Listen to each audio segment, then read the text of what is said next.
We have a LeBron James injury update. According to Shams, LeBron is expected to miss at least 1 to 2 weeks with a groin strain. He'll receive another evaluation tomorrow. Not exactly the day-to-day status that LeBron suggested in his locker room interview yesterday, but it could be a lot worse. My personal guesstimation is that we see LeBron return probably closer to the end of March, maybe like March 29th against the Grizzlies. The reason I say this is because there are a lot of upcoming back-to-back games within the next 2 to 3 week stretch, and I just don't think you want to see LeBron return when the game schedule is looking like that. We've got Lakers Suns March 16th, and then the next day they play the Spurs. A 1-day break. Lakers Nuggets March 19th. The next day they play the Bucks. And then there's a break. Then you play the Bulls, the Magic. There's a break. Pacers March 26th, and then the next day you play the Bulls. So it's just a very heavy schedule. I think part of that is because they rescheduled like the Spurs game from the LA Fires. So that is a rescheduled game. It's also possible that he returns maybe around like March 23rd.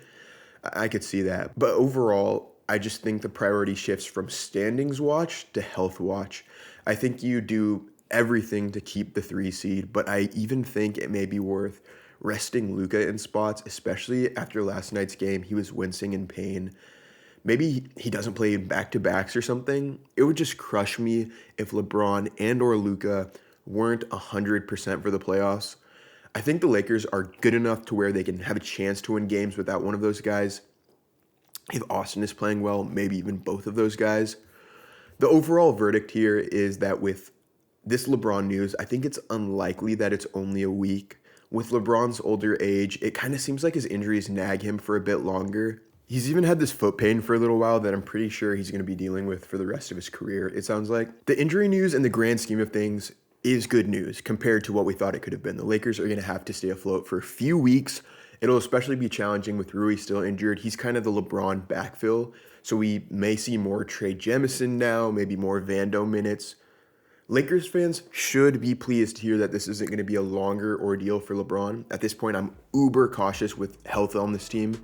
If someone has a sore toe, I'm probably resting them at this point. Put LeBron in a cryo chamber, a back to tank for my Star Wars fans, and let's have a historic playoff run.